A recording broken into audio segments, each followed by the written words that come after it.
Okay, I think everyone is filing in now. I'm seeing the screens change over, so I'll give it another minute for everyone to join the Zoom room.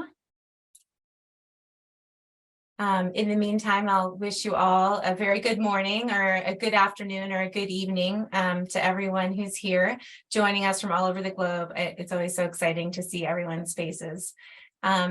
If you have any problems during the webinar with connecting in any way, we have technical support on the chat, so you can reach out to our technical support people.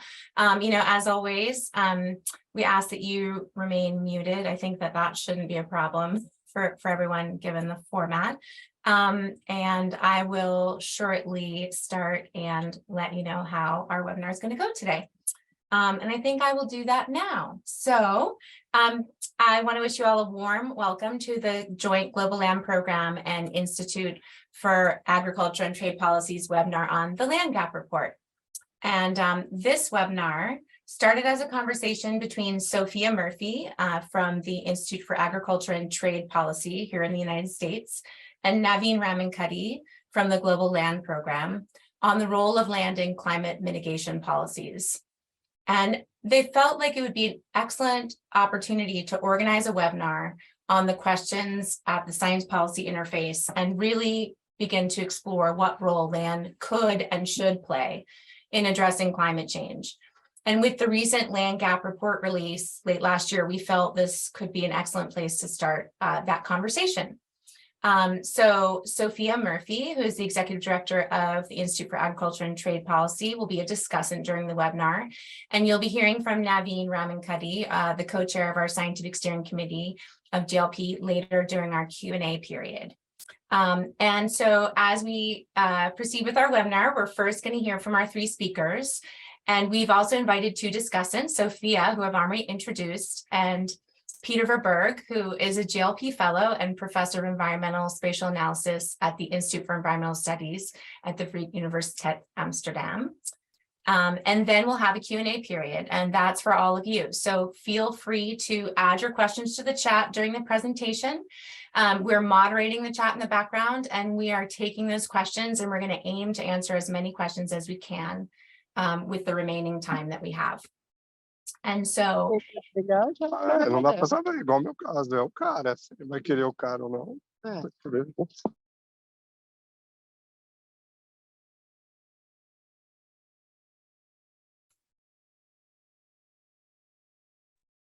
You are muted now. Everybody's okay, here we go. I got muted, but now I'm unmuted. So perfect.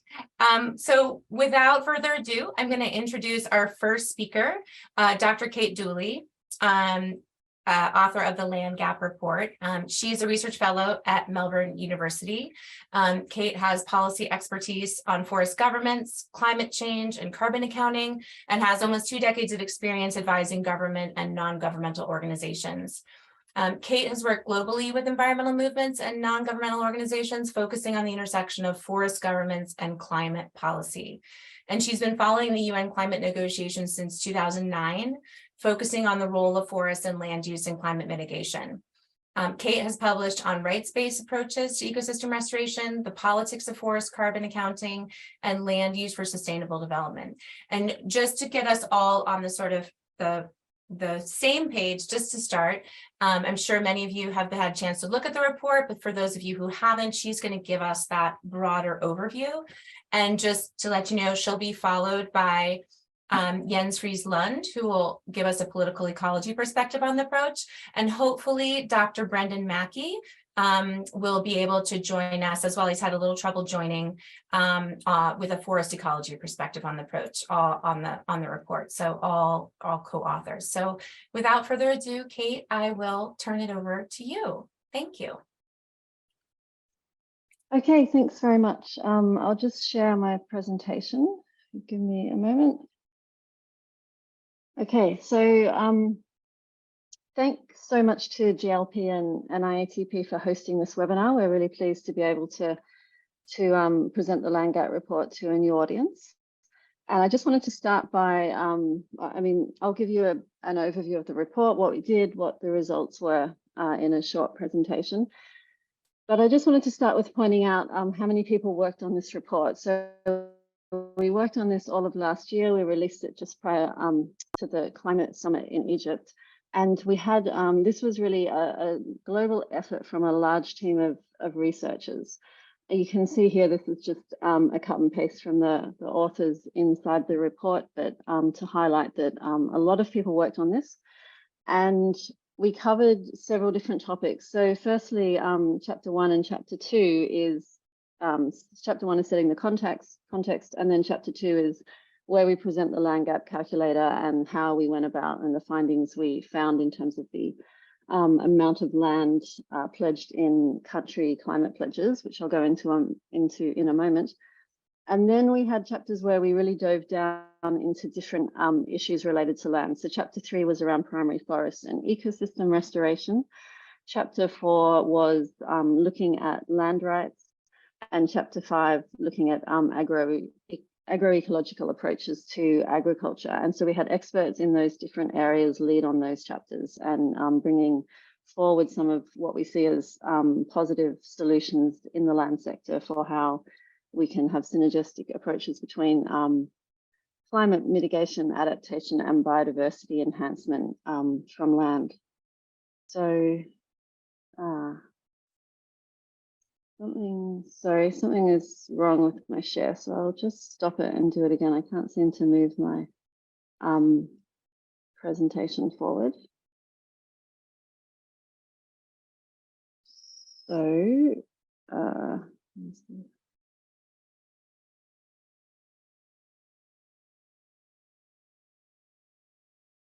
I'll just share it and start the slides from the start. Maybe that will work. Okay. So the land gap started with this idea that there's been a lot of discussion, as everybody will know, the last few years, perhaps almost a decade now, around the potential for carbon dioxide removal from land and how this can contribute to climate mitigation by lowering atmospheric concentrations.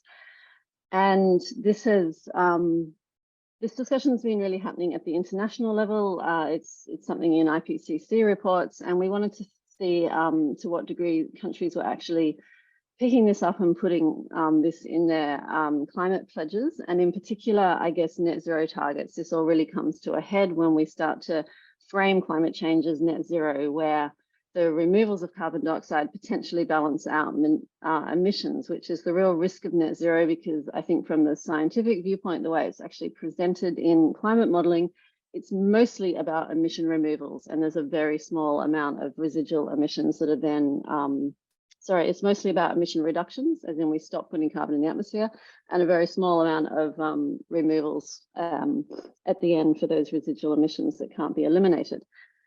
So, but with countries and companies as well coming with net zero targets, there's actually a lot of removals and less focus on emission reductions. So we wanted to quantify that in terms of land area, because it's often talked about in terms of what are the level of emissions that can actually be removed, what's the scale, is it 5 gigatons a year, or that's sort of the upper end of the scale, 1 gigaton a year globally, etc. How much can be removed over the whole century? But that's very abstract, really, because if we're talking about land-based removals, that comes down to land, and there's an area of land, and that's somewhere in the world people live in it or use it, or it has some implications as to where that land is. So what we did is we assessed, starting with net zero pledges or long-term strategies, which countries are required to submit under the Paris Agreement. We assessed all countries that are UN member states.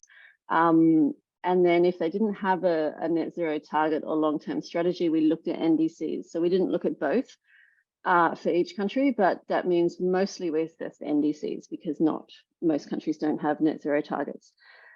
We went through these and looked at any reference to carbon removal via land, or expansion of forests, or tree planting, or activities that would remove carbon in their mitigation pledges in these climate strategies.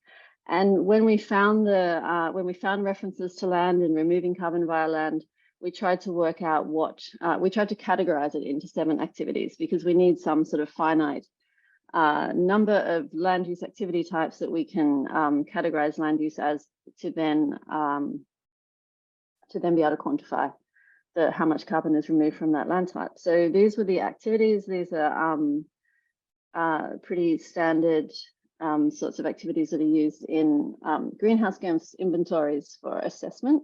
So we have mixed reforestation, regenerating degraded forests, protecting existing intact forests, which actually we don't count as a removal because that wouldn't be additional. We count that as conservation. Plantations, commercial planning, agroforestry, which is trees in croplands, silver pasture, which is trees in grazing lands, and mangrove restoration, which actually a lot of countries did explicitly mention in their NDCs.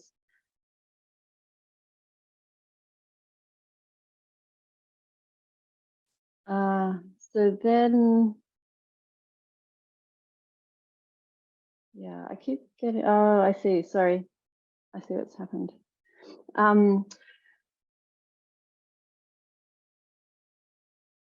Yeah, so I thought, oh, here we go. I skipped over a slide. So I keep confusing myself. My slides don't move very easily with the right button. Okay, so this is what I wanted to show you next. This was the methodology we used for quantifying the land area, or these are the emission removal factors. These are from the IPCC, although this particular table is from a 2021 paper from Nancy Harris and colleagues, because it's just a little more user-friendly in terms of the units are in CO2. And the middle column there is the removal factor we used, which was above ground carbon only, and it just shows how much CO2 is removed per hectare per year from different forest types. So these map onto our land use activity types as in primary forest, or reforestation or plantations are counted as young secondary. Sorry, reforestation is young secondary, plantations are another category. Existing intact forest is old secondary. And then we have different climate biomes. So we applied the removal factor corresponding to which climate biome the country was in.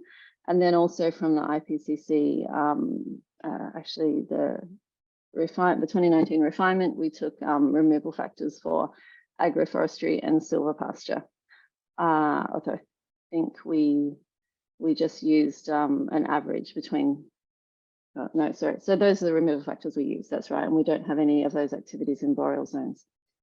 Anyway, can go on about more technical issues, but that's probably enough to get a sense of what we did. And well, one other thing to say is that countries, sometimes they put their pledges forward in terms of land area. So they'll say, we're going to reforest 500,000 hectares. And so then that's done, we have the land area. But a lot of times countries are putting forward their pledges in terms of we're going to remove India, for example, 2.5 to 3 billion tons of CO2 by 2030 through expanding forests, but they don't say how much land that will be. So then we use this removal factor and the land category and the climate biome to work out how much land would be required to move that amount of carbon. So that's what that was about. In terms of results, we came up with 1,184 million hectares of land were in country net zero pledges or NDCs required for, that's how much land would be required for the level of CDR that was pledged. So that's a lot of land. That is almost equivalent to global cropland area. It's probably about 3 times the size of India, which I think is around 380 million hectares.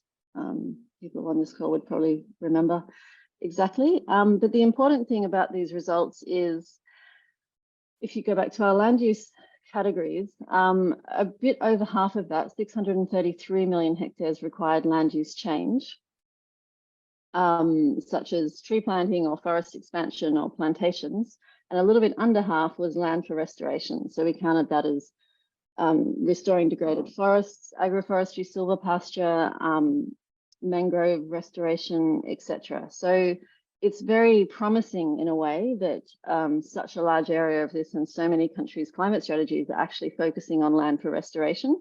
But it's also worrying that 633 million hectares of new forests is still a lot. And where is that land going to be? This is a figure from our report where we tried to place this in the concept of planetary boundaries. It might be a slightly confusing figure and it gets worse when I try and explain it. So I encourage you to read the report. This is in chapter 2. But very briefly, we're comparing our results are in the blue boxes there. So the 633 million hectares of land use change on top of current cropland, which also is a land use change, and we're comparing that to projected expansions, the projected range for agriculture expansion in that column on the right. So agricultural land potentially could expand by a lot or could slightly shrink depending on how we approach agriculture in the future. But it shows that if we compare this to what's considered the planetary boundary for permanent cropland, we're already over that with our current cropland. Further land use change would further expand on that. And land for restoration doesn't sort of push against that planetary boundary. On the website, you can find the report and executive summary in quite a few languages now on the website. We also have this map where you can actually click on different countries and see just a snapshot of the results for those countries. And we'll, over the course of the next year, we'll improve this and add more detail in the results. But if you click, for example, on Bolivia, I chose this one because it has a few different, it has two types of land. So we presented the results in terms of the area for land use change and the area for restoration. We haven't broken it down into the 7 categories. They're in our actual database, but you can see there that the land area required for removals in Bolivia is both new forests and restoration of some degraded lands. The target year is 2030, and they pledged this via not via an emissions pledge. So direct means that was a direct area of land that they put in their NDC, and indirect means they referred to something that we could easily convert into area of land, such as number of trees. So I will wrap up. The key messages from our report really, and these are quite prominently displayed at the start, are that countries' pledges rely on unrealistic amounts of land-based carbon removal. We don't find it a good thing that there's almost 1.2 billion hectares of land required in mitigation pledges, although it could, it's important to make that distinction between land use change and land restoration, I think. So land use change really raises red flags in terms of the potential pressure on ecosystems, food security, and land rights, but restoring degraded lands is obviously needed on a large scale. So there is both in pledges, which also is promising. And then I think presentations from Jens and Brendan will go more into some of these key messages around land rights and net accounting assumptions. But I just wanted to flag up here. So the last chapter of the report, we have a whole chapter on quite detailed recommendations that come out of the separate chapters. Remember, there were large teams, or not large, 5 people, 3, 5, 6 people involved in writing each of these chapters who are experts in their field. And so I really encourage people to look at those recommendations that come out of each chapter. But we have just 3 sort of headline recommendations that I think are really important going forward, particularly in the international context at the moment around climate mitigation, around what are the priorities and countries revising their NDCs in the coming years. So the first is that we really should be, in terms of, I guess these recommendations are in the context of how we're going to limit warming to 1.5 degrees, that we should be prioritizing the decarbonisation of the global economy. And by that, we mean both energy and land use sector. So effectively stopping emissions. Second, we need to be enhancing enhanced protection, restoration and sustainable use of lands and forests, and doing this in a way that is supporting Indigenous people's rights and is community-led. And lastly, we need to separate our climate targets between emission reductions and removals. Putting these together in a net accounting framework undermines the integrity of climate pledges. So I'll stop there and thank you very much. Thanks so much, Kate. That was a great overview of the report. And we'll also be putting the link to the report in the chat for people who want to just go take a look if you can't find it. So we are going to continue on with our presentations by various representatives of the author team. As Kate highlighted at the beginning, this is a product of a large group of authors, and Our goal was to kind of try to represent some of the varying perspectives within the author team. It's an interdisciplinary team, very rich. And so it's my pleasure to now introduce Dr. Jens Frieslund, who is professor of political ecology of the global development section in the Department of Food and Resource Economics at the University of Copenhagen in Denmark. His research concerns inequality, justice, and knowledge hierarchies in the context of socio-environmental change, including how our understanding of environmental change and drivers of such change is inevitably political. So his work focuses on forestry conservation, rural development, and climate change, and he's currently involved in research on the politics of environment and development interventions, specifically forest-based carbon removal and negative emissions technologies in the context of climate mitigation. So thus, his participation in this report.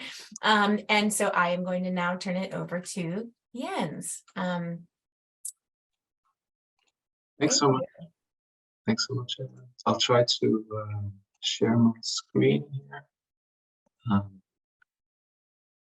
We can see it. Looks great. You can see it. Looks great. Good.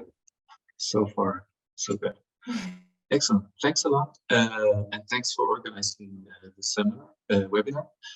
So I'll be very brief. I'll just try and break down some of the results a little more in terms of geography, and talk a little bit about the kinds of risks that Kate already indicated in terms of potentially unjust outcomes that we could be seeing in case the pledges that we have been reviewing are made into a reality. So let me see if I can move forward. Kate had some issues. Maybe I also. Here we go. So this. This overview is just to show you what are the biggest countries in terms of contributors to this global area that Kate was showing around 2 billion hectares. And what is interesting is that Jens, I'm sorry to interrupt you. This is Lauren. We're getting some feedback. Is anyone else hearing that, or is it just me? We're getting some feedback. Do you happen to have a plug-in headset that you could use briefly? Yeah, I have my headsets plugged in,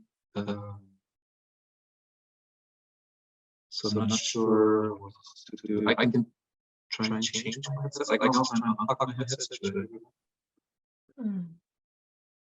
There was no trouble when we started, Jens. So I wonder if you maybe just take the head. Sometimes the headset creates more trouble. If you weren't using it when we first got on, that sound was better.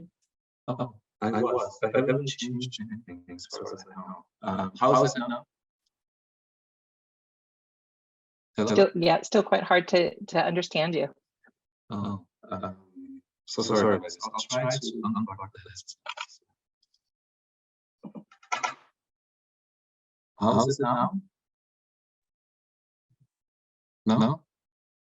Oh, so sorry. It's okay. It's the cost of our being globally connected means sometimes there's going to be hiccups. So we've all been there. So thanks for bearing with us, everyone. We just want to be able to hear Jens' message. So I think a minute to figure it out might help us. Also, Jens, just try leaning very close to your computer screen just now. When you did that, it sounded much clearer. Oh, you might not be able to hear me at all now. Hello? Yes. How is the sound now? Perfect. Better. Perfect. Thank you. Okay, good. So sorry about this. Anyway, what I was trying to talk about is that, so just breaking down the global CDR land area that we have estimated into countries, we can see that it's quite remarkable that a few countries are really dominating the sample very much. We have the Russian Federation, Saudi Arabia, India, and the United States together comprising 72%. So what we can see in terms of the countries that are really driving a large share of the global area are some of the largest fossil fuel producers in the world here.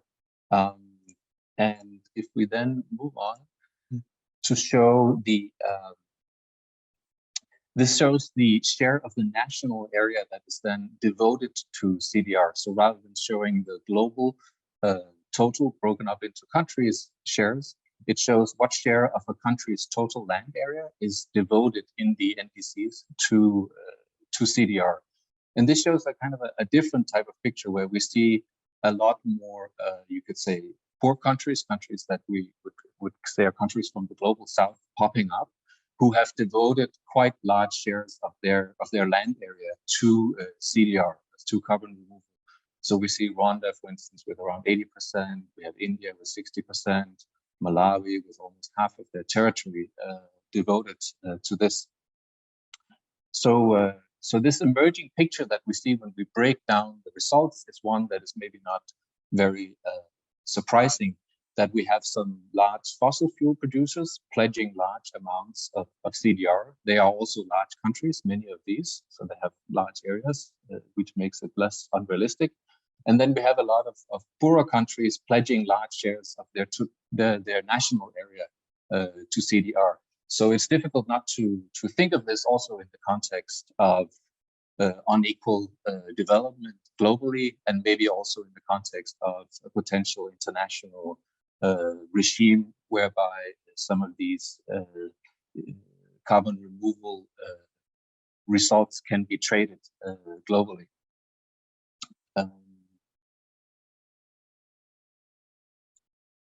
So another thing I think that is remarkable is the sheer speed and scale of what is inherent in these pledges. So showing this figure that Kate also already illustrated, we can see that from the period from now on up towards 2030, around 400 million hectares are pledged. That is around 50 million hectares per year. In the next period from 2030 towards 2050, it's another 600 million hectares. That's around 30 million hectares per year. If we compare that to the period that is sometimes referred to as the global land rush in the 2000s, the average area that was supposedly traded or registered as having been transacted around that period was around 5 to 7 million hectares per year. So the sheer scale and speed with which these pledges set out a transformation in land tenure and land use is really dramatic, and of course also indicative of the potential social fallout in this process. And what we know, or what we sometimes observe, is that the debate on carbon removal seems to happen kind of in isolation of the experiences we have from similar types of interventions and projects. There is actually a very long history of research on what you could call land-based CDR type interventions, such as REDD+, afforestation, bioenergy, etc., etc. So, and what we can see from that history of research is that there are multiple risks for indigenous people and local communities. We see a clear pattern of dispossession. People may not be physically displaced from land from these kind of interventions, but they lose access to resources that are of critical importance to their livelihoods. We also find a clear tendency of inadequate or unfair compensation for those who live on the land that are targeted by these kind of interventions. And we see a consistent pattern, I think, of the finance for conservation and for these kind of investments and interventions going mainly to conservation professionals and other intermediaries as opposed to reaching local communities. So I think that the kind of social implications of this report is a kind of a looming threat, because we have the geographical patterning of these pledges aligns with this kind of notion that we have some fossil fuel producing countries shifting the mitigation burden onto land and maybe onto poorer countries, where we can see that some poorer countries set aside remarkably large shares of their land for CDR. And the scale and speed envisioned in the pledges is quite unprecedented, and also heightens these concerns for lack of attention to local people, lack of attention to procedure, risks of displacement, etc. And we have lots of research on previous interventions that resemble this kind of choreography that we will be seeing in land-based CDR, of course, maybe at a smaller scale and at a slower pace, showing that local people tend to lose out in these kind of processes. So I think that in terms of social justice, in terms of risks for local people, there's really a lot to pay attention to here. And and there's a need to connect the experiences that we have from REDD+, from conservation, et cetera, to this emerging debate about land-based CDR, so that we don't proceed as if we are in completely new territory. That was all from me. Thanks a lot. Fantastic, Jens. That was very well worth waiting for your mic to be back on so we could hear every word. That was fantastic. Okay, so for everyone who's just joined us in between, we are moving on to the third author. He'll be presenting perspectives on the land gap report. Really pleased to welcome Dr. Brendan Mackey, who's professor at Griffith University, Australia, and director of the Griffith Climate Action Beacon, the Griffith Climate Change Response Program, and the National Climate Change Adaptation Research Facility. Professor Mackey's current research focuses on climate change adaptation and mitigation, science-based policy for climate change, conservation and sustainable development, and the application of decision support systems to environmental problems. And as sort of his role in the report, he has special expertise in climate change, forest ecosystems, biodiversity conservation, and terrestrial carbon dynamics, and has experience in the application of geographic information systems, remote sensing, and environmental modeling to problems of environment and climate change. Professor Mackey is also coordinating lead author for the IPCC Working Group 2 6 assessment report. And so without further ado, I'd like to welcome Dr. Mackey. And I will, you may share your screen. And just a reminder to our participants, it's great to see your questions in the chat. You can keep adding questions for any parts of the presentation. After some questions from our discussants, we'll be moving on to a Q&A from all of you, and we will try to get to as many of those questions as possible. All right, thank you, Dr. Mackey. Please go ahead. Yes, thank you. And for me, it's good morning to you all. I'm talking about our chapter 3. The 3 authors were Dr. Heather Keith, myself, Virginia Young, and Sonia Hugh. And our chapter looked at the role of forest ecosystem protection and restoration in the whole mitigation story. And I think one of the main messages from our chapter was that using, or the proposition by governments to propose that they can offset fossil fuel emissions, some or a significant portion of their fossil fuel emissions, by offsets created in forested land, forested ecosystems, is deeply flawed, not scientifically justified, and actually undermines the true mitigation benefit that comes from forests. The first thing that point that we make here is that actually protecting existing forests, and primary forests in particular, those that are in a natural condition, that have not been subject to industrial logging, etc., and also the ecological restoration of forest, is actually the most effective climate mitigation action in the land sector. This is actually recognised in the latest IPCC report in Working Group 3, but it's something that's not often cited. That's just some statistics we have in the paper about just how much carbon is currently stored in all forests. We hear a lot about tropical forest ecosystems, but there's also temperate forest ecosystems and boreal forest ecosystems. You know, there are some nice stats there about, in tropical forest systems, the amount of carbon currently stored is greater than all carbon emissions from fossil fuels since 1750. So if you think about it, natural ecosystems are the only means we have for removing carbon from the atmosphere and storing it as a natural process. So the real mitigation benefit of forests comes from actually protecting that stored, accumulated carbon stock. In addition, they provide a rich basket of co-benefits. They provide resources to enable people to adapt to climate change impacts. They're the cleanest source, they're the best source of cleanest water. Of course, they conserve biodiversity.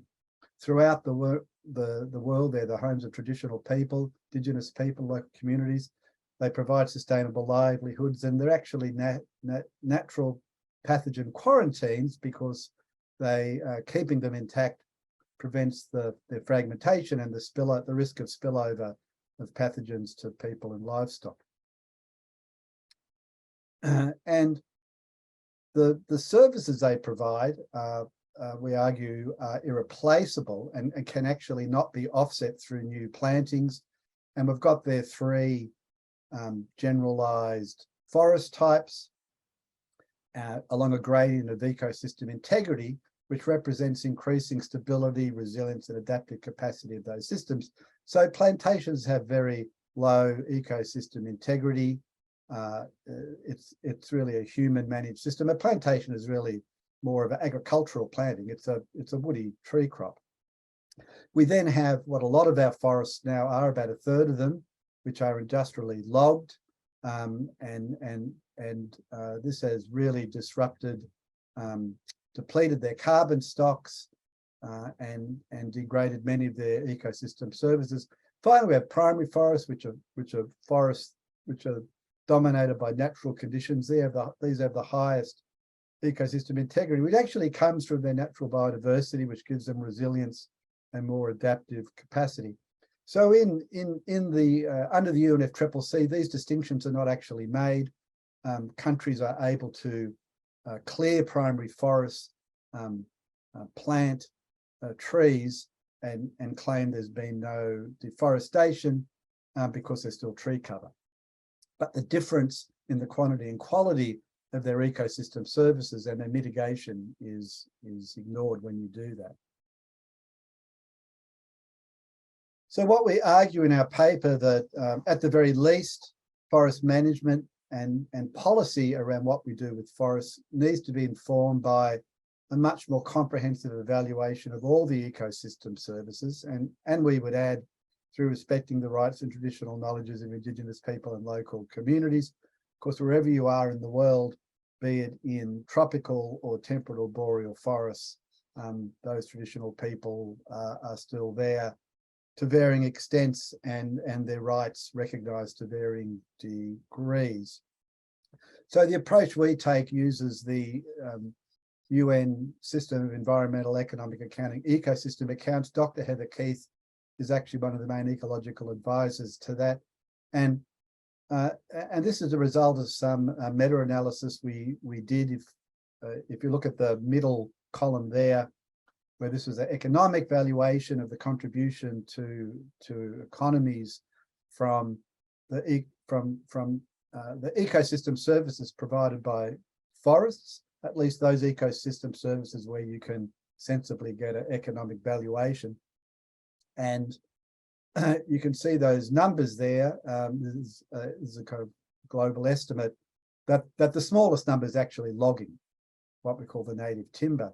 And all the other values, carbon sequestration, water supply, tourism, plantation, and agriculture, individually and collectively are far more valuable, just in quite raw, if you like, economic terms.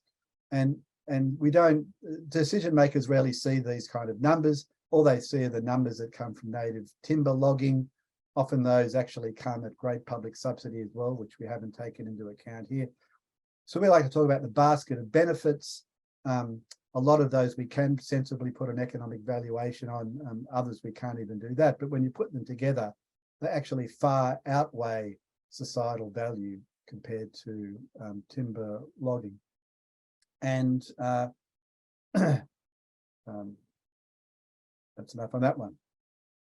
But if we are to actually understand and see and recognise and value the mitigation value of native forests, so that they're not cleared and new plantings put in as an offset, etc., then we need to actually change our carbon accounting rules, because at the moment they're based on reporting annual net emissions, which is what the graph shows on the left-hand side.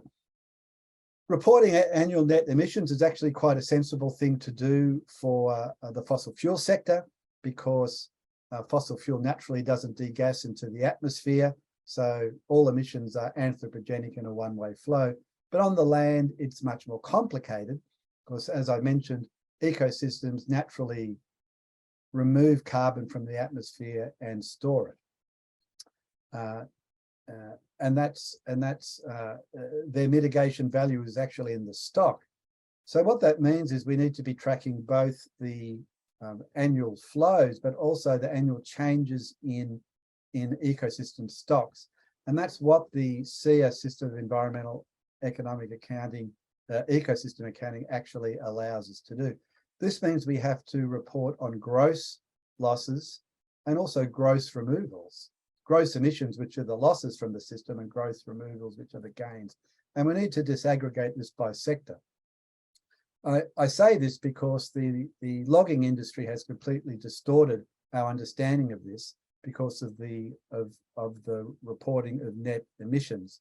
In a given year, only a few percent of a forest estate will be logged. Say it's 2%, in Australia it's 2%, 98%, what is it doing? Well, it's growing and it's removing carbon. If you add those two together, the net result is that forested land is removing far more carbon than it's emitting, and everyone's being told that logging natural forests is good for the climate. The reality is the net accounting is just masking where the emissions are actually coming from and where the removals are actually coming from. The removals are coming from forest protection and the losses are coming from forest logging. So if we're only doing, so a lot of the offsetting people are talking about is about planting new trees because they have a fast annual rate of removals, or having modified logging because they have reduced impact and relatively fewer emissions.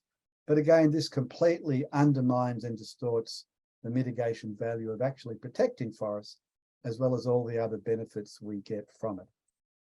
And finally, we'll just note that throughout the world, if we want this to happen, if we want forests to be protected and to be ecologically restored, then we need the right kind of decision-making processes, policies, and financial incentives for this to happen.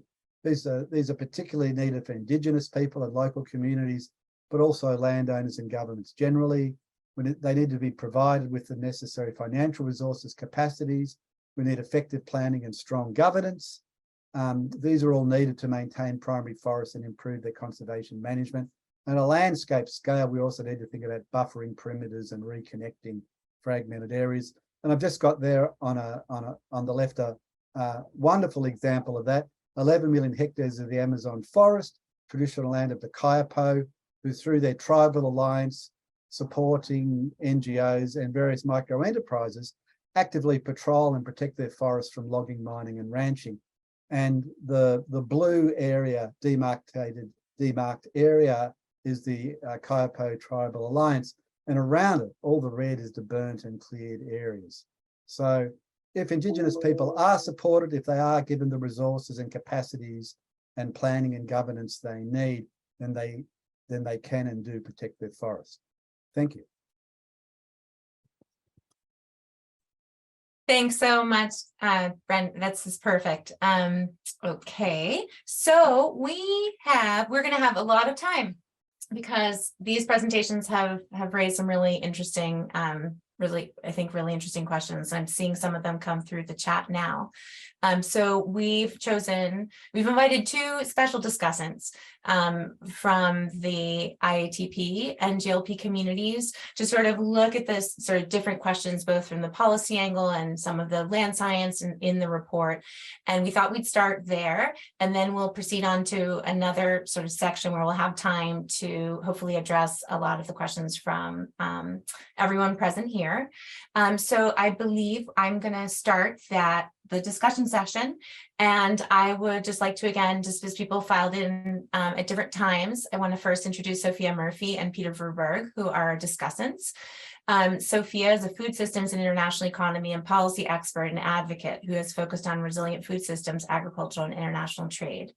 Sophia's worked primarily with civil society organizations as well as governments and intergovernmental organizations and universities, and she now leads IATP as executive director. And so I will turn it over to Sophia to sort of start to pick apart the sort of policy implications of this report.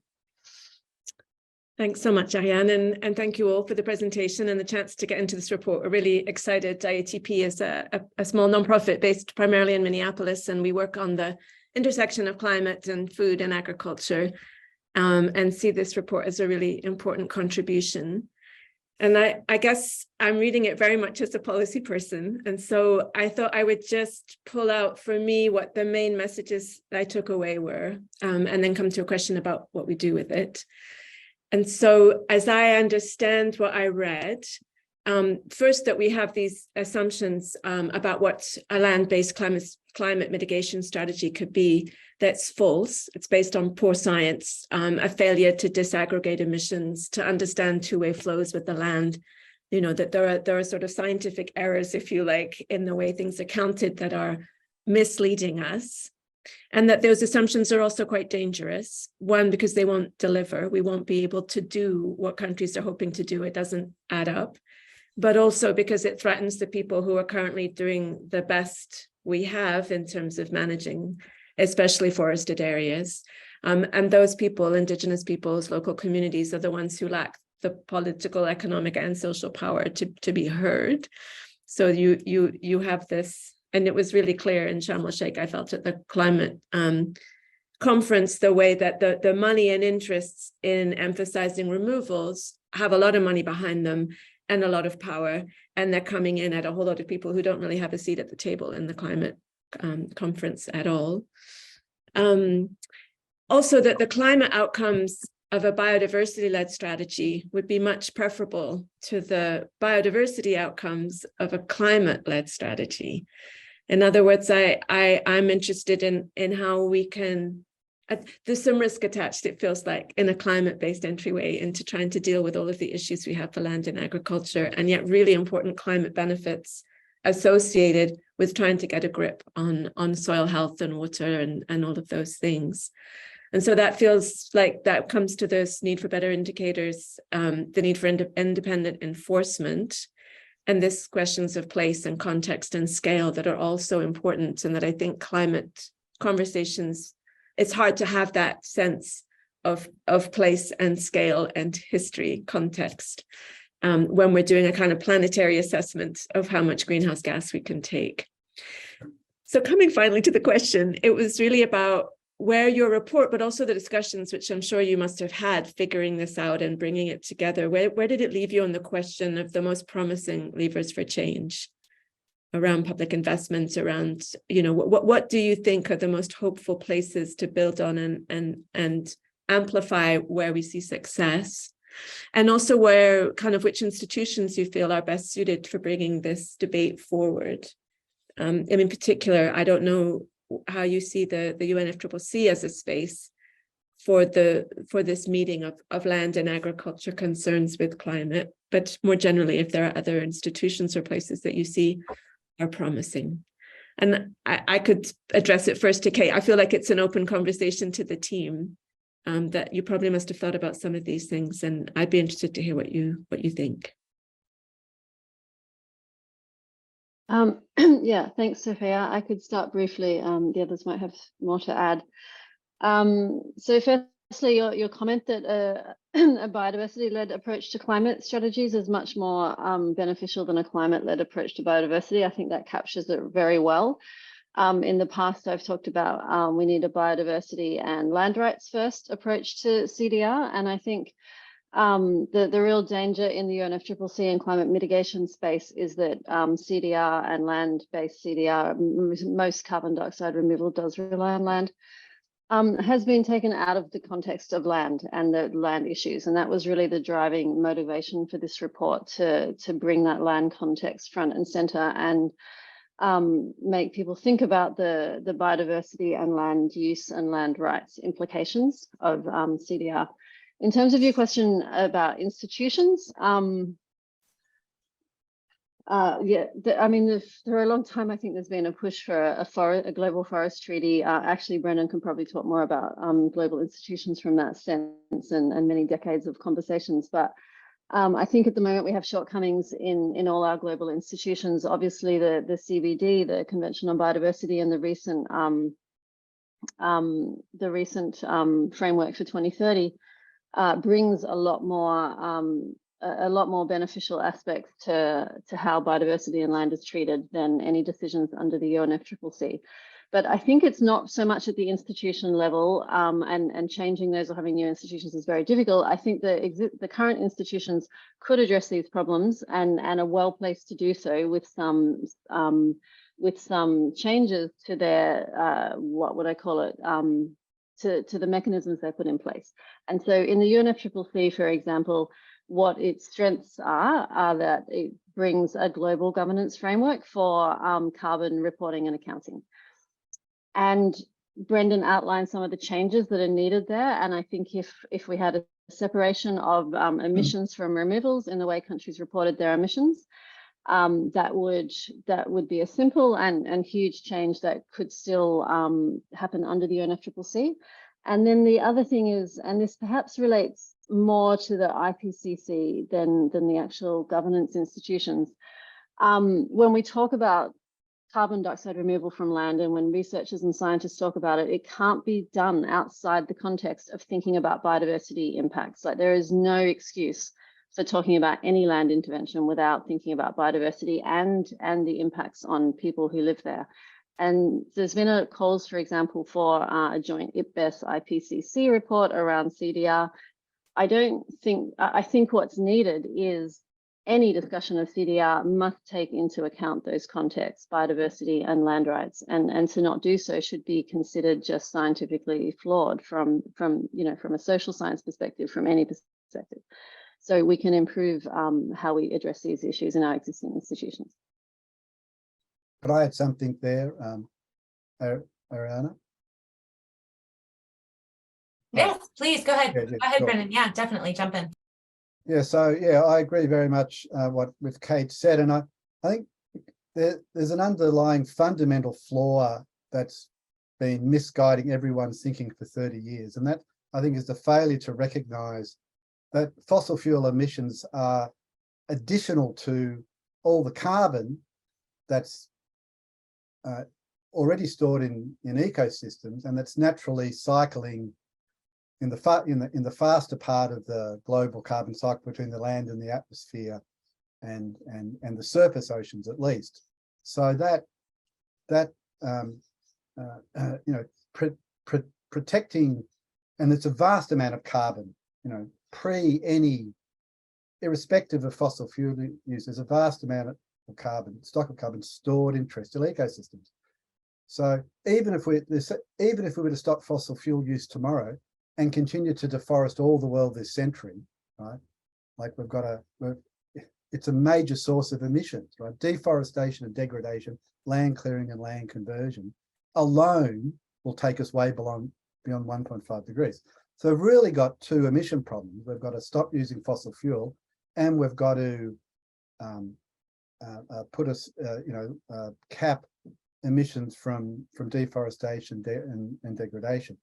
That's really hard because the land is also where people live and where we grow food, etc. So there's a lot of trade-offs there. But this idea that protecting, and as I've said, the real mitigation value of forests is in their accumulated carbon stock. But there's no way in the world that protecting that offsets fossil fuel emissions. I mean, it's just confounding two different problems. And if you think about it, if we restore, and I've also said there's a lot of mitigation value in restoring degraded forest ecosystems, well, that's putting back the carbon that was lost when we degraded it. Again, it's not offsetting fossil fuel emission. So actually natural forests, even old growth forests, do continue to put on carbon for very long periods of time. So it's probably true there's a small amount of fossil fuel emissions that would be built up in natural forests if we weren't logging them and clearing them, etc. But the main issue is that these are two separate problems, really. And as Kate said, we really need targets and accounting systems that deal with them separately. You know, I think it's quite sensible to have a cap and trade scheme with the declining cap over time for fossil fuel emissions, right? But people shouldn't be able to buy so-called credits from the land and forest sector. We need to have two separate accounts and separate targets and separate mechanisms for, in the fossil fuel sector, reducing emissions, and in the land sector from getting the balance right between natural and anthropogenic emissions and natural removers. Great, thanks, Brendan. Does anybody else want to add anything? Sophia, any follow-up questions? That good? No, I think we should keep moving through that with helpful Okay. things. Okay, great. I'm going to quickly introduce our second discussant. I've already introduced him, but I know people have been filing in. So Peter Verburg, who's Professor of Environmental and Spatial Analysis at the Institute for Environmental Studies at Vrije Universiteit Amsterdam. Importantly, he served as co-chair of the GLP until 2016 and is now a GLP fellow.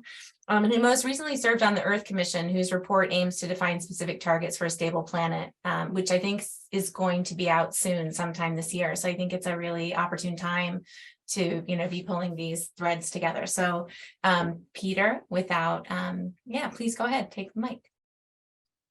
Thank you very much, Ariane, and thanks to all the speakers for a very clear explanation of the report. I believe this is kind of an important report that brings together a lot of our fears. I think that in the land community we had about these carbon removal schemes. I think a strong added value is that you calculated the cumulative value of all these national pledges and seeing how much it is. And what we learned from that, I think, is that there is a huge fatal attraction for governments, for companies, to dive into those kind of schemes in order to basically not change the way we're doing, not change our emissions, but believing that we can compensate that. And although I think trees are so important and it's so good to plant trees, it always comes, as almost everything in life, with trade-offs, and especially if there's a scarce resource,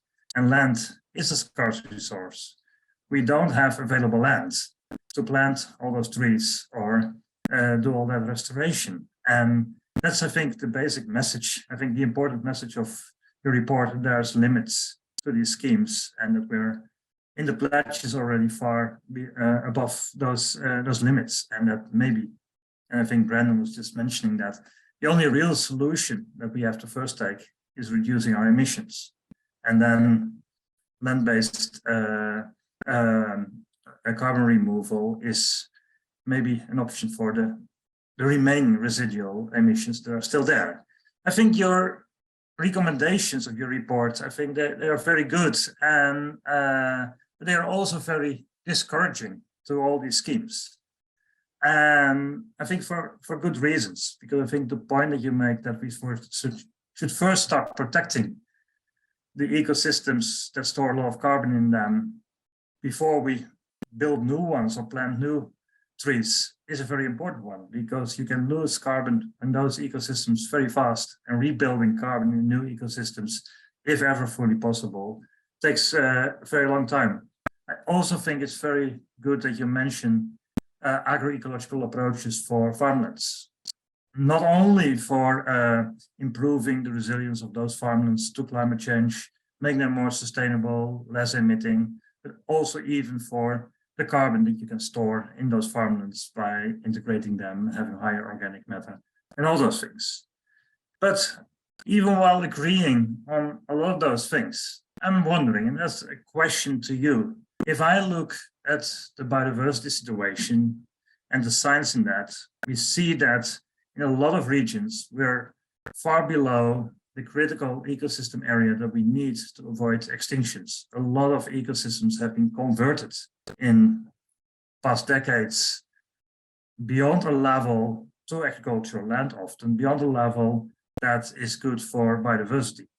Also, when I look at the immense challenge that we have in reducing carbon, in getting carbon from the atmosphere. And while I agree we should first reduce emissions, the challenge is that big that we need to do basically everything to catch carbon from the atmosphere. And that's actually what trees are doing.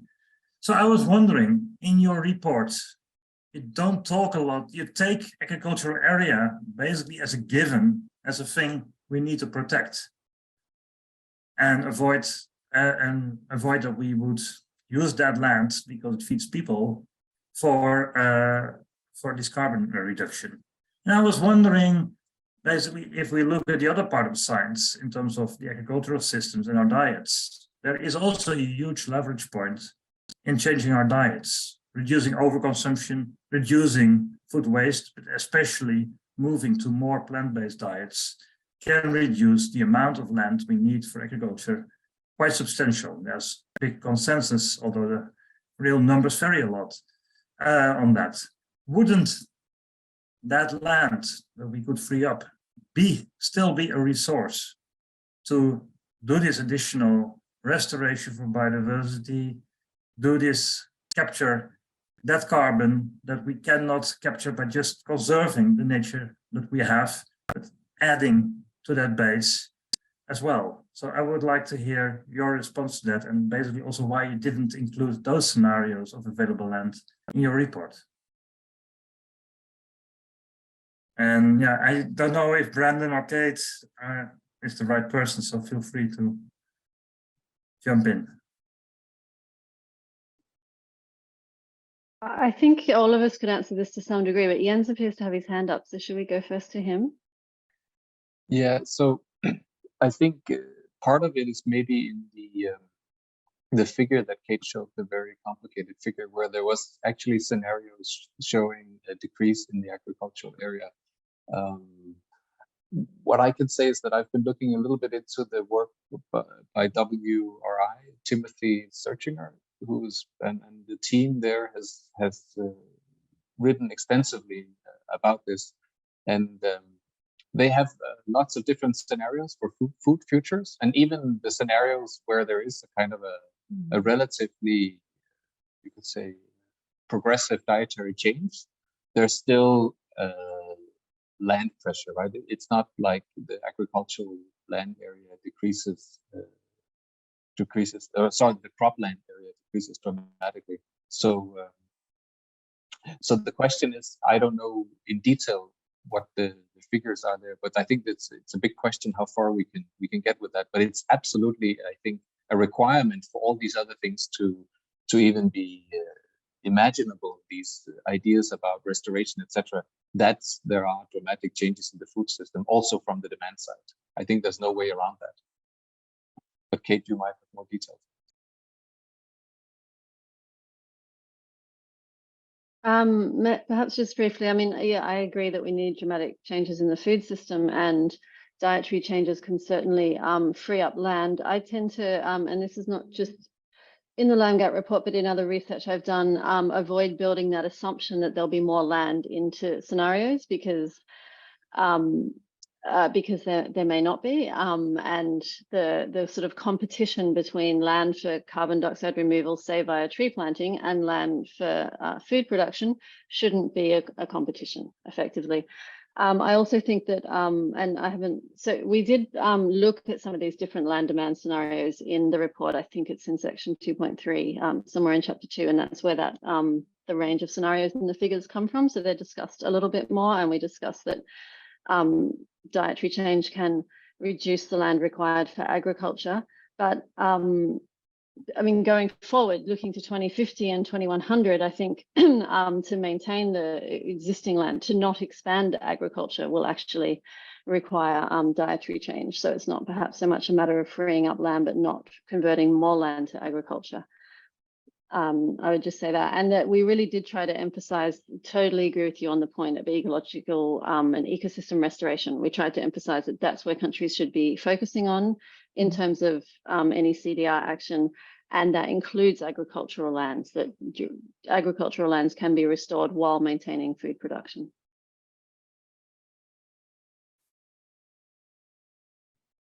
Thank you very much. Peter, do you have any follow-on questions? Yeah, I have a follow-on, maybe towards Brandon a little bit more, because you mentioned that we need a change in these ways we calculate in order to prioritize the conservation of existing forest rather than aiming at planting new fast-growing plantations. But I was wondering, on the one hand, because a lot of conservation in the past through governments and so on has failed, and maybe this is also an opportunity to get it going in a way. But how would you make, I heard you say two things. Basically, on the one hand, it's not conserving a forest, it's not a means to compensate for your fossil fuel emissions, which is of course completely correct. But on the other hand, because companies and countries want to compensate for that, they have these schemes to protect forests because they think they can account for that. So how would you change the schemes in a way that you keep the push on protection, which other schemes in the past often failed, and the investment, because even if we would work with indigenous communities and give them, it takes an investment to get that going, and at least assigning land rights and so on. But how would you, what would you be your redesign of those schemes to basically still keep this happening while calculating it in the right way? Is there a quick fix to those schemes?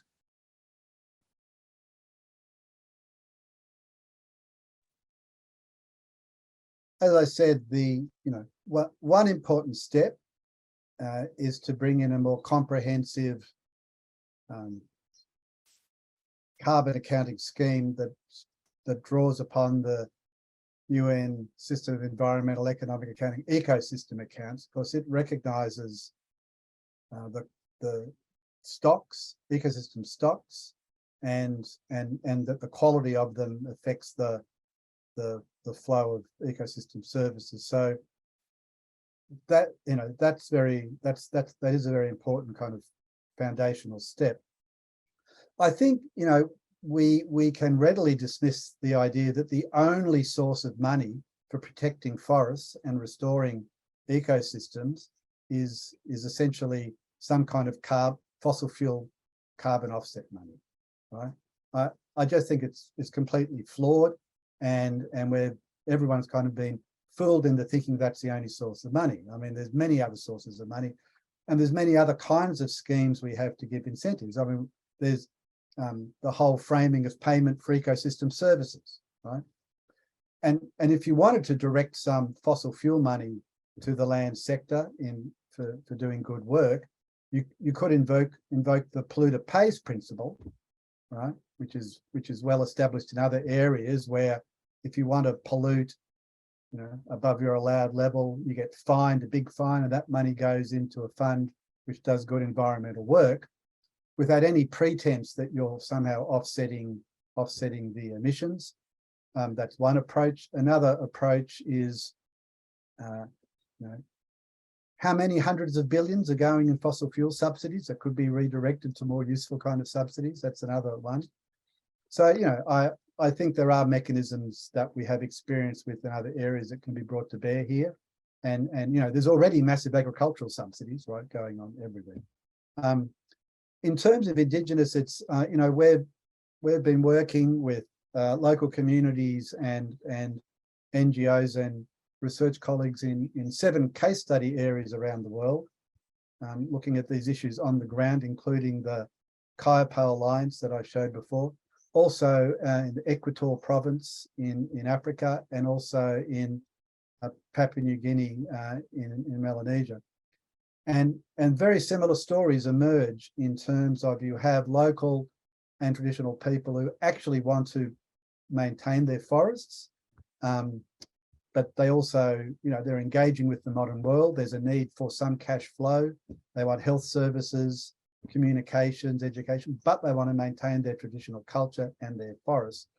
So you do need to have schemes that provide the financial resources and the capacities locally that enable them to do that. And in the case of the Kaipo, it was funding and training and staffing of guard posts, like actual guard posts. You know, this is warrior culture. You know, these are people with, you know, who are used to using weapons to defend their land. I mean, they're literally defending their land from loggers and gold miners. And I mean, ranchers are dropping Agent Orange, right, on forest canopies to dry it out so they can burn it and clear it. I mean, it's, you know, it's kind of a warfare. So the forest isn't protected by people just wishing it to be, and it needs resources and capacity. You need effective planning in place, formal planning in place, and you need strong, you know, strong governance mechanisms. So and all of that costs, you know, has to be resourced. So it's not easy, but you know, there's no shortage of money in the world to fund these things. As you say, it's about putting in place the right incentives and the right mechanisms for them. I think it's definitely doable, and there are places around the world where, you know, where it is happening that we can learn from, I think. Thank you. Thanks, Brennan. That was really helpful. Okay, well, thank you to our discussants. We have a few minutes left to answer some of the questions that have come in from our audience. And I'm going to quickly introduce the person who's going to be asking those questions for us, for everyone. Naveen Ramankadi is a GLP co-chair currently serving, and professor in Canada Research Chair in Data Science for Sustainable Global Food Systems at the School for Public Policy and Global Affairs and the Institute for Resources, Environment and Sustainability at UBC in British Columbia. And Naveen's research concerns global land use change and its implications, focusing on agricultural practice and the implications for environmental change and food security. He employs data and models to address the question of how to feed 9 to 10 billion people while reducing agriculture's environmental footprint.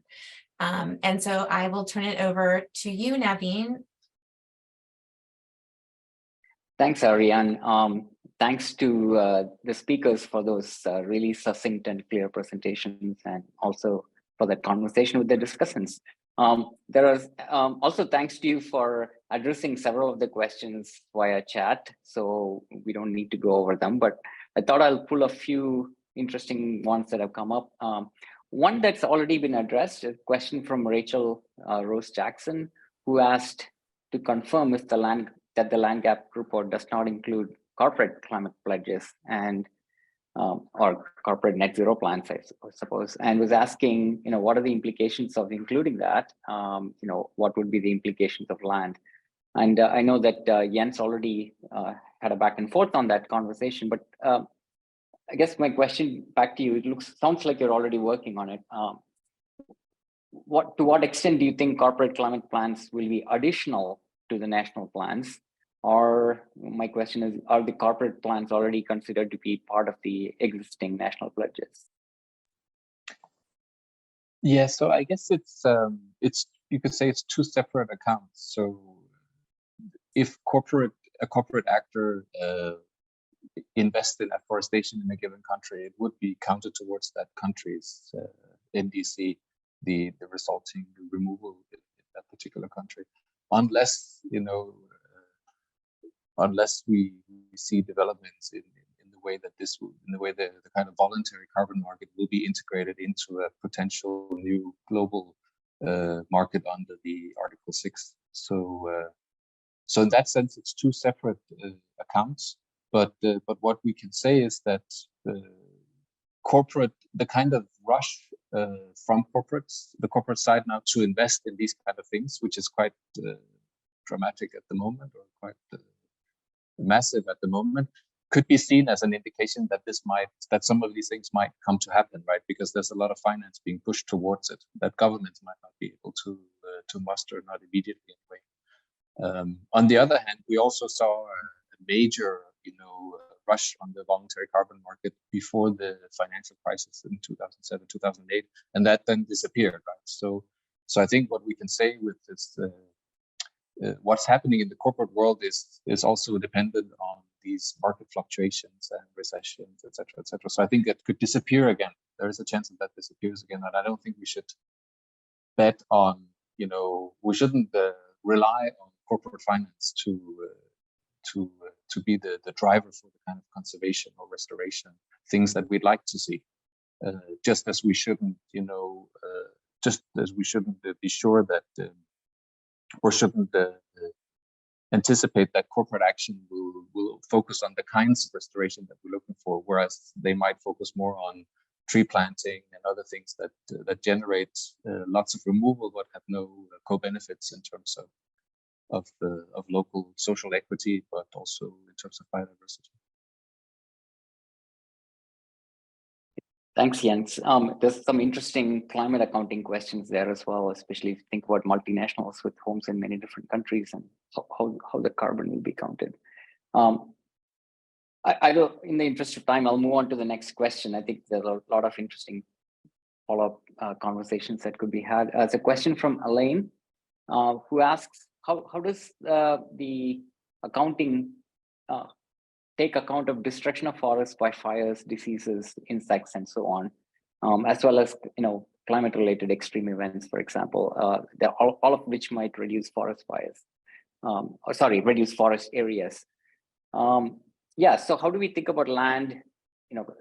I think Brendan, this may be a question for Brendan. There's fluxes in and out of land purely due to natural reasons, and so one example might be that Canada during the Kyoto times was very excited about including forests in the accounting when they thought their forests were a sink of carbon, but since then has kind of realized that Canadian forests are now a source of carbon because of all our mountain pine beetle attacks and forest fires, and now we don't necessarily want to include forests in the carbon accounting. Yeah, so how do we think of a baseline when you have natural fluctuations? Okay, well, let me say, first of all, the main reason why, the main problem Canada has with its forests is the utter, extensive, ongoing destruction of them by industrial logging, which occurs at a scale which very few people are aware of because the data is not made public. But it is just extreme, and we're talking, all of boreal, all of what's called the productive forest zone, but it goes by weird names in Canada, like the area of undertaking. So which I think is ironic, there's all these kind of dead trees, area of undertaking. It's large scale, clear fell, wood chipped forests. They've barely yet to relog any second regrowth because growth rates are so slow because it's the boreal. That's where all your emissions are coming from. But again, that's all covered up because you're not tracking stocks, you're only reporting on annual emissions. And in a given year, only a small percentage of the boreal forest estate's logged. The rest is regrowing, even if it has been logged, and it all gets netted out. So, that's a really important kind of point to always keep in mind when we talk about forests. It's the emissions from the industrial logging of them that we need to be, at the forefront of our mind. As I said before, naturally, ecosystems are dynamic. There are removals and emissions, and that's a really important reason why we shouldn't be mixing our land emissions, our land carbon accounting. Why we should be separating it from our fossil fuel accounting, because it just doesn't make sense to mix them for that very reason. Another really important point is there's a difference between commercially useful wood and carbon.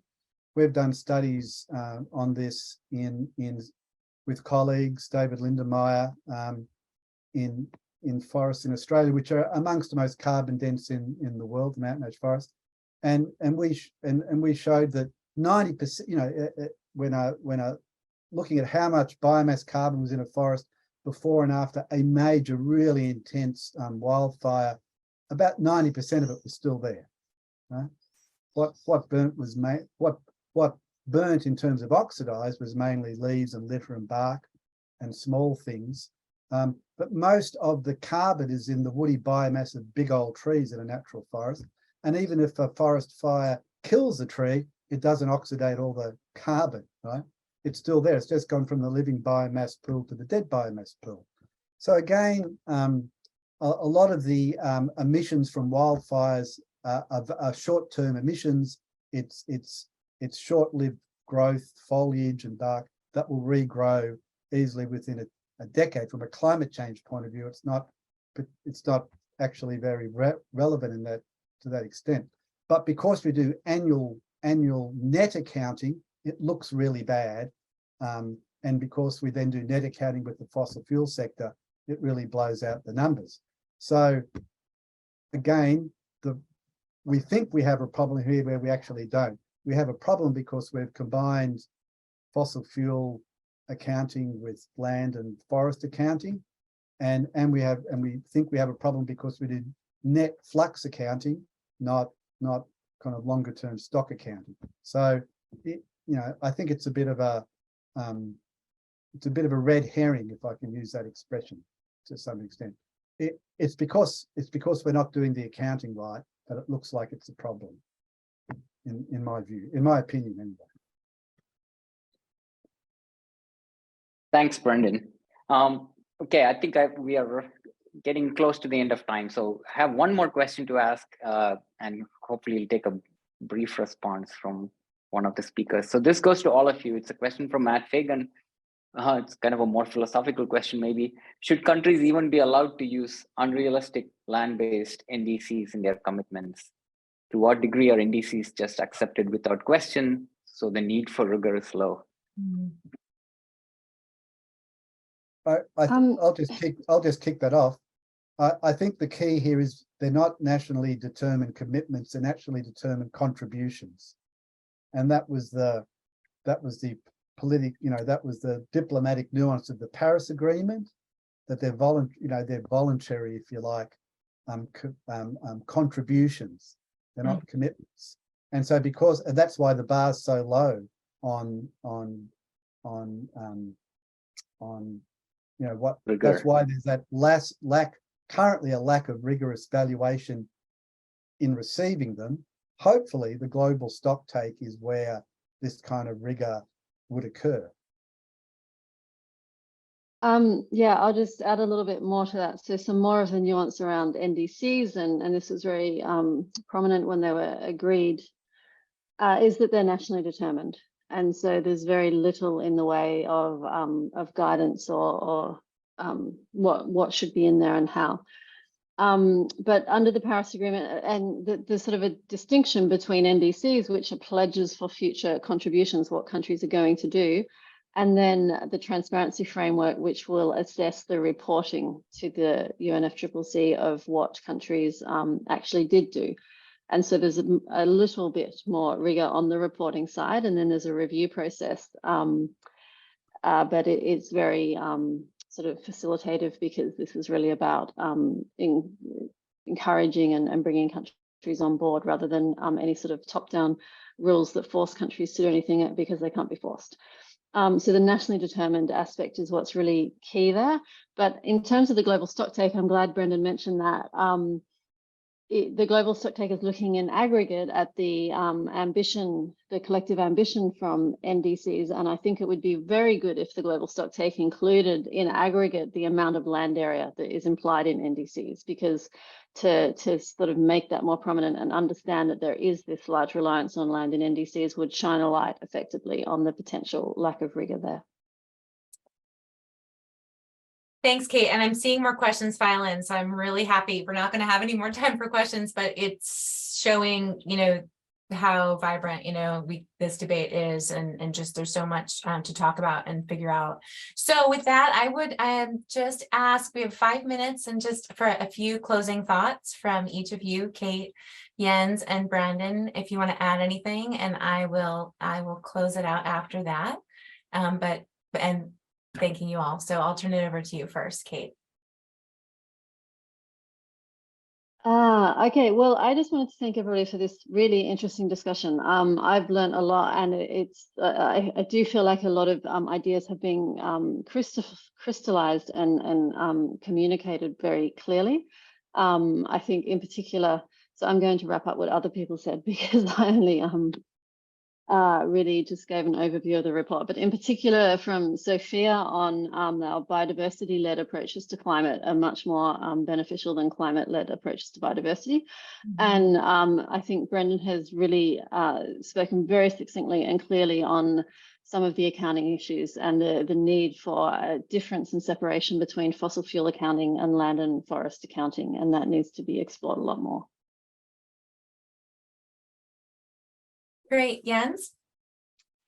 Not much to say other than I also enjoyed very much being here, and it was really nice to see all the, not only the questions that we had the chance to discuss, but also in the chat. There's also a lot of good inputs for us, I think, in thinking more about the limitations of what we were doing and new ideas for more data that we should be looking at. So thanks a lot for that.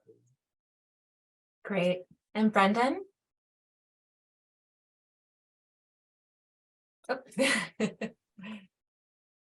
Oh. Yes, I agree with Kate. There's been some really good comments and suggestions. Again, I also like the biodiversity-led approach, and also Peter's. I think Peter's right. We do need to pay more attention to agricultural land, and in the coming decades. And yeah, I also want to thank Kate and the others involved in the project for their leadership. And it's been a really worthwhile project and really enjoyable and satisfying one to make a small contribution to. So thanks to everyone involved and everyone who helped resource it. That's great. Thanks, Brendan. And so I just the last few words on behalf of the organizing team. I think Peter Verburg said it so well. I mean, these kinds of commitments, I think I'm going to keep this one for a very long time, Peter.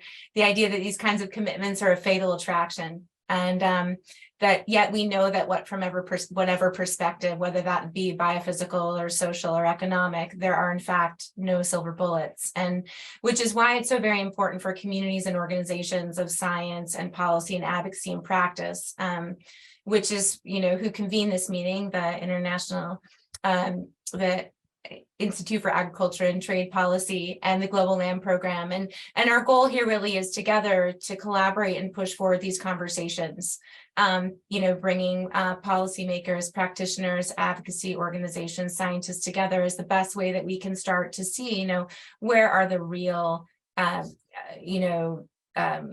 barriers to change. And as Sophia said also so wisely at the beginning, how can we find better levers for transformation? And so we're really grateful to all of you for joining us and for being interested in engaging in this conversation. And we look forward to doing more of these with IATP and GLP. And of course, the biggest thanks for today really goes to Kate, Jens, and Brendan, especially those who woke up very early in the morning to be with us, for joining us to share in this report, and for sharing some of the planned next steps in their effort. I'm really excited. I think a lot of people here are excited to see what's next. It's really appreciated. And so I'm dropping some links in the chat for more information about GLP and IATP, and to a recent report on the 10 facts, just because they are really, several times people sort of said things that go back to those sort of basic principles that GLP had been working on earlier this year. So enjoy those as well. And thanks so much for joining us. If you have any follow-up questions, you can always email admin@glp.earth or IATP in the links in the registration, and get more information. So thanks again, everyone. And it was really great.